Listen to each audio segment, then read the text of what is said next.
Last ಎಪಿಸೋಡ್ನಲ್ಲಿ ನೋಡಿದ್ರಲ್ಲ, ಫ್ಯಾಮಿಲಿಗಾಗಿ ಅಂಜಲಿ ಒಂದು ಭಯಾನಕ ನಿರ್ಧಾರ ತೆಗೆದುಕೊಂಡಳು. ರೇಖಾ, ನೀನ್ ಹೇಳಿದ ಕೆಲ್ಸಕ್ಕೆ ನಾನ್ ರೆಡಿ ಆಗಿದ್ದೀನಿ.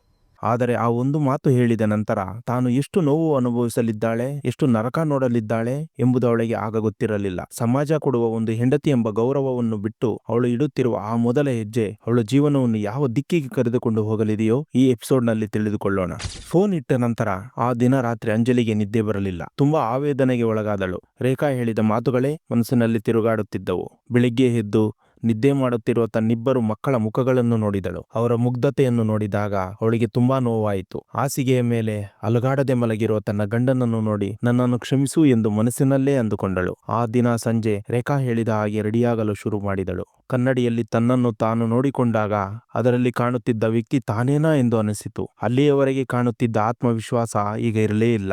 ಅಳುವನ್ನು ತಡೆದುಕೊಂಡು ತನಗೆ ಸ್ವಲ್ಪವೂ ಅಭ್ಯಾಸವಿಲ್ಲದ ಒಂದು ಮಾಡ್ರನ್ ಡ್ರೆಸ್ ಹಾಕಿಕೊಂಡಳು. ತನ್ನ ನಿಜವಾದ ಭಾವನೆಗಳನ್ನು ಮರೆಮಾಚುತ್ತಾ ಮುಖಕ್ಕೆ ಮೇಕಪ್ ಮಾಡಿಕೊಂಡಳು. ಮನೆಯಿಂದ ಹೊರಗೆ ಹೋಗುವಾಗ ತಾನು ಮಾಡುತ್ತಿರುವ ಕೆಲಸಕ್ಕೆ ತುಂಬಾ ನಾಚಿಕೆ ಅನಿಸಿತು. ಆಟೋದಲ್ಲಿ ಹೋಗುವಾಗ ಹೊರಗಿನ ಪ್ರಪಂಚವನ್ನು ನೋಡುತ್ತಿದ್ದರೆ ತನ್ನ ಮೇಲೆಯೇ ಜುಗುಪ್ಸೆ ಅನಿಸಿತು. ರೇಖಾ ಅಂಜಲಿಯನ್ನು ಒಂದು ಅಪಾರ್ಟ್ಮೆಂಟ್ಗೆ ಕರೆದುಕೊಂಡು ಹೋದಳು. ಆ ಸ್ಥಳದ ಮೌನ, ಅಲ್ಲಿಯ ವಾತಾವರಣ ಅವಳನ್ನು ತುಂಬಾ ಸಂಕಟಕ್ಕೆ ಗುರಿ ಮಾಡಿತು. ರೇಖಾ ಅವಳನ್ನು ರೂಮಿನಲ್ಲಿ ಕೂರಿಸಿ ತುಂಬಾ ಕೂಲ್ ಆಗಿ ಕೆಲವು ಮಾತುಗಳನ್ನು ಹೇಳಿದಳು. ನೋಡು ಅಂಜಲಿ, ಇಲ್ಲಿಗೆ ಬಂದ ಮೇಲೆ ಎಮೋಷನ್ಸ್, ಸೆಂಟಿಮೆಂಟ್ಸ್ ಕೆಲಸ ಮಾಡೋದಿಲ್ಲ. ಸ್ಟ್ರಾಂಗ್ ಆಗಿ ಇರು. ನಿನ್ನ ಕಷ್ಟಗಳನ್ನು ನೆನಪಿಸಿಕೋ. ಬಂದವರು ಗೆಸ್ಟ್ ಗಳಲ್ಲ, ಕಸ್ಟಮರ್ಸ್. ನೆನಪಿನಲ್ಲಿ ಇಟ್ಟುಕೋ ಎಂದು ಹೇಳಿ ಡೋರ್ ಕ್ಲೋಸ್ ಮಾಡಿ ಹೋದಳು. ಒಂಟಿಯಾಗಿ ಆ ರೂಮ್ ನಲ್ಲಿ ಕುಳಿತಿದ್ದ ಅಂಜಲಿಗೆ ಸಮಯವೇ ಕಳೆಯುತ್ತಿರಲಿಲ್ಲ. ಆ ರೂಮಿನಲ್ಲಿರುವ ನಿಶಬ್ದತೆ ಅವಳನ್ನು ಮತ್ತಷ್ಟು ಭಯಪಡಿಸಿತು. ಪ್ರತಿ ಸಣ್ಣ ಸದ್ದಿಗೂ ಬೆಚ್ಚಿ ಬೀಳುತ್ತಿದ್ದಳು. ಅಲ್ಲಿಂದ ಓಡಿ ಹೋಗಬೇಕು ಎಂದು ಅನಿಸಿತು. ಆದರೆ ತನ್ನ ಮಕ್ಕಳ ಮುಖಗಳು, ಬೆಡ್ ಮೇಲೆ ಮಲಗಿರುವ ಗಂಡನ ಪರಿಸ್ಥಿತಿ ನೆನಪಾಗಿ ಕಾಲಿಗೆ ಸಂಕೋಲೆ ಹಾಕಿದ ಹಾಗೆ ನಿಂತು ಹೋದಳು. ಅಷ್ಟರಲ್ಲಿ ಡೋರ್ ಕಡೆಗೆ ಯಾರೋ ನಡೆಯುತ್ತಿರುವ ಶಬ್ದ ಕೇಳಿತು. ಆ ಹೆಜ್ಜೆಗಳ ಶಬ್ದ ಕೇಳುತ್ತಿದ್ದಂತೆ ಅವಳ ಹೃದಯ ಬಡಿತ ಜೋರಾಯಿತು.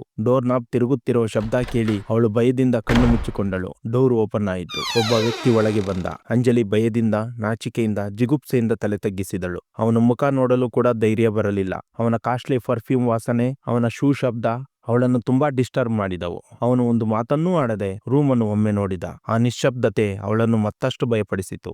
ಅಷ್ಟರಲ್ಲಿ ಒಂದು ವಾಯ್ಸ್ ಕೇಳಿಸಿತು. ಹಲೋ, ಫಸ್ಟ್ ಟೈಮಾ? ಆ ವಾಯ್ಸ್ ಎಲ್ಲೋ ಕೇಳಿದ ಹಾಗೆ ಇದೆ. ಅವಳಲ್ಲಿ ಏನೋ ಅನುಮಾನ. ನಡುಗುತ್ತಾ ನಿಧಾನವಾಗಿ ತಲೆ ಮೇಲೆತ್ತಿದಳು. ಎದುರಿಗಿದ್ದ ವ್ಯಕ್ತಿಯನ್ನು ನೋಡಿ ಅವಳು ಒಮ್ಮೆಲೆ ಶಾಕ್ ಆದಳು. ಅವಳ ಮೈಂಡ್ ಬ್ಲಾಂಕ್ ಆಯಿತು. ಅವನು ಬೇರೆ ಯಾರೂ ಅಲ್ಲ, ತನ್ನ ಗಂಡನ ಫ್ರೆಂಡ್, ಅವರ ಫ್ಯಾಮಿಲಿ ಫ್ರೆಂಡ್ ಆಗಿರುವ ಶರ್ಮಾ. ತನ್ನ ಗಂಡನಿಗೆ ಆಕ್ಸಿಡೆಂಟ್ ಆದ ನಂತರ ಮನೆಗೆ ಬಂದು ಧೈರ್ಯವಾಗಿರಿ ಎಂದು ಹೇಳಿದ ಶರ್ಮಾ ಹಣದ ಸಹಾಯ ಕೇಳಿದರೆ ನನಗೇ ಪ್ರಾಬ್ಲಮ್ಸ್ ಇವೆ ಎಂದು ಹೇಳಿ ತಪ್ಪಿಸಿಕೊಂಡ ಅದೇ ಶರ್ಮಾ. ಜೀವನ ಎಂತಹ ವಿಚಿತ್ರವಾದ ಗೇಮ್ ಆಡಿದೆ. ಕರುಣೆ ತೋರಿಸಬೇಕಾದ ವ್ಯಕ್ತಿಯೇ ಅವಳ ಜೀವನದ ಜೊತೆ ಆಟವಾಡಲು ಬಂದಿದ್ದಾನೆ. ಸಹಾಯ ಮಾಡಬೇಕಾದ ವ್ಯಕ್ತಿಯೇ ಅವಳನ್ನು ಕೊಳ್ಳಲು ಬಂದಿದ್ದಾನೆ. ಈಗ ಅಂಜಲಿ ಏನು ಮಾಡಲಿದ್ದಾಳೆ? ಆ ಅವಮಾನವನ್ನು ಸಹಿಸಲಾಗದೆ ಅಲ್ಲಿಂದ ಓಡಿ ಹೋಗುತ್ತಾಳಾ, ಅಥವಾ ಫ್ಯಾಮಿಲಿಗಾಗಿ ಈ ನರಕವನ್ನೂ ಕೂಡ ಸಹಿಸಲು ಸಿದ್ಧಳಾಗುತ್ತಾಳಾ? ನಿಮಗೆ ಏನು ಅನಿಸುತ್ತದೆ ಕಮೆಂಟ್ ಮಾಡಿ. ನಂತರ ಏನಾಯಿತು ಎಂದು ತಿಳಿದುಕೊಳ್ಳಬೇಕಾದರೆ ಈ ವಿಡಿಯೋವನ್ನು ಈಗಲೇ ಲೈಕ್ ಮಾಡಿ. ನಮ್ಮ ವಿನಯ್ ಟಿವಿ ಕನ್ನಡ ಚಾನಲ್ಗೆ ಸಬ್ಸ್ಕ್ರೈಬ್ ಮಾಡಿಕೊಳ್ಳಿ. 3ನೇ ಎಪಿಸೋಡ್ಗಾಗಿ ವೆಯ್ಟ್ ಮಾಡಿ. ನಾನು ನಿಮ್ಮ Sudhakar, signing off team Vinay TV Kannada.